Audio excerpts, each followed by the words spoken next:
Today's a bit of a celebration from my perspective when you, and I really appreciate your remarks about this last session of the legislature. It is always a bit of a joy to get the legislature out of town, and I say that with all due respect, having been one of them for a while, and they did good work. I hope you will take the opportunity over the course of the next few days just to research exactly how powerful that session of the legislature was for this state. It was, in my estimation, one of the best, if not the best, that I've been involved with in the 25 years that I've been going to Austin, Texas. It was that impactful a session of the legislature for the people, in particular when you put it in context of where America finds itself in the economic climate today. You all understand how powerful the Emerging Technology Fund is and what it has not only done, but the potential that it has. And this fund is supercharging. I like to use that word. It is supercharging the research environment in our state. It's harnessing our people's amazing ideas and encouraging even greater efforts to inquire, to innovate, to invest. We're very blessed to have a large number of wonderful institutions that are home to this state and that are growing an army of bright and talented researchers.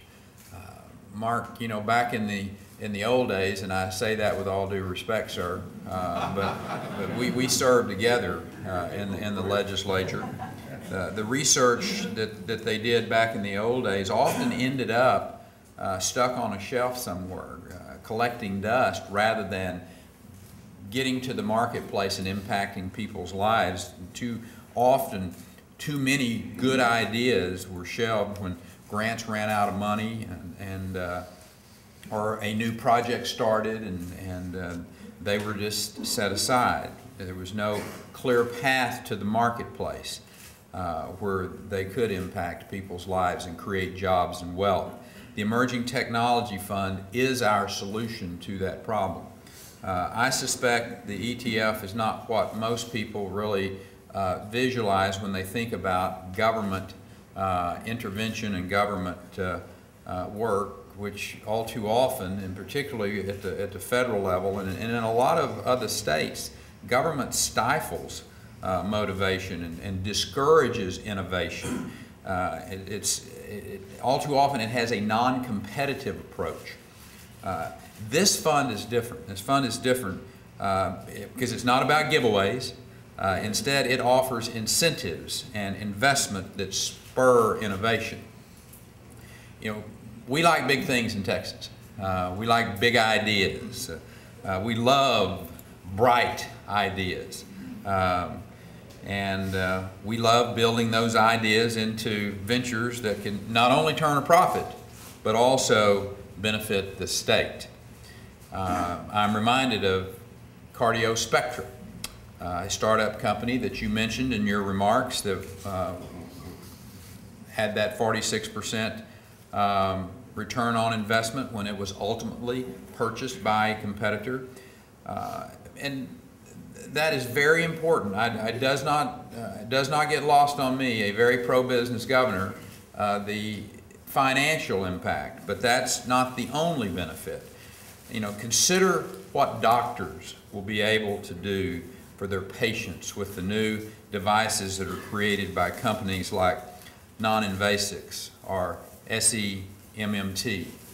Just think about what is going to happen in a positive way to people's lives. Imagine being afflicted by what's known as an orphan cancer, one of those cancers that occur too rarely to really get the big research dollars drawn into that arena. You know, and thanks to Castle Biosciences out of Houston, you have a better chance at treatment, thanks to their very precise treatments. Texans will also be able to breathe easier, thanks to Pulmotec's efforts to prevent lung infections. You know, maybe you could have Separox, the manufacturer of the oxygen for those healthy lungs that we're going to be developing and impacting. You know, the bottom line is the companies that we're recognizing today will not only improve the lives of our citizens, and for that matter, people around the world, but also for those of the employees who use that paycheck to feed their families and live a better life. What started as a few great ideas in the minds of some gifted university researchers are becoming products, they're becoming profits, they're becoming jobs, thanks in part to our ETF effort. That investment not only helps the companies take shape, it also helps our universities. And I would argue that our Emerging Technology Fund is the mechanism for enhancing a school's magnetism for investment and innovators. In other words, and there has been for many years a lot of talk about Tier 1 status. How do we move more universities in our state to Tier 1 status? And that is a very important conversation that we've had in the past. I happen to think that higher education is a major key to our state's overall success and the success of our citizens. However, the Tier 1 conversation must include the mention of successes like those that we're celebrating today. I think that this is another great tool that we have to bring schools like the University of Houston, Texas Tech, other institutions in our state to that Tier 1 status. This is going to yield better benefits in terms of funding and innovation and life-changing outcomes, thanks to the accountability and the ownership of the ETF. You know, accountability and ownership are really important, and they're integral parts of the Texas mindset. It's a mentality that breeds success, but it's also one that can be tough to sustain when you're surrounded by a global economic crisis.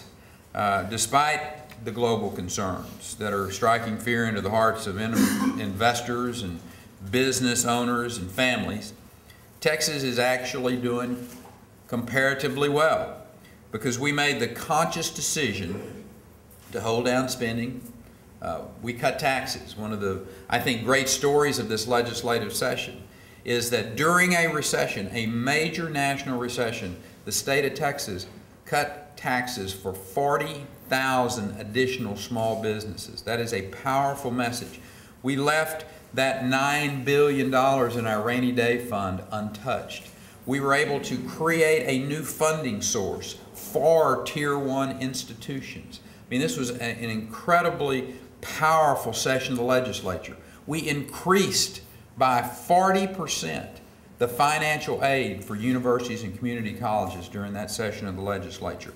You add all of that together and complement it by our strategic investment in the Emerging Technology Fund, and you understand why people continue to move to this state. You understand why Texas is home to more Fortune 500 companies than any other state in the nation. You understand why in 2008, over 70% of all the jobs created in America were created in Texas. It's a powerful message.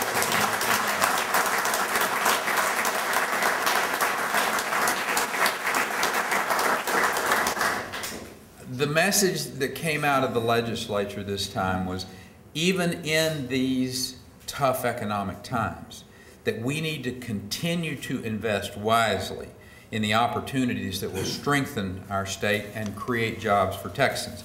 That's why I was very pleased when the legislature funded the request for our Emerging Technology Fund and our Enterprise Fund, and I might add, by creating a new funding mechanism for the film and video gaming business in our state.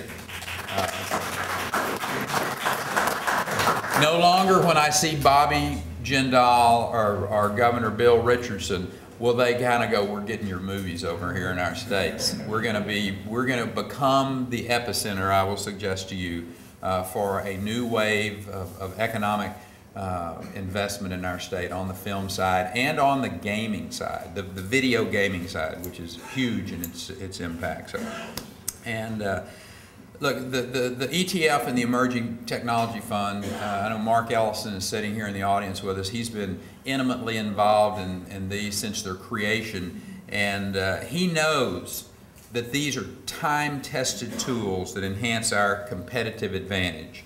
And when the legislature ended earlier this week, I believe that Texans came out way ahead. I don't know many states that can. I promise you, I was on a couple of major business channels yesterday, and I said something that really resonated. I said, I know for a fact there are 49 other governors that would dearly love to be standing up today announcing that they had cut taxes for 40,000 of their businesses, had $9 billion in their rainy day fund. You think Arnold would like to have a $9 billion? Yeah.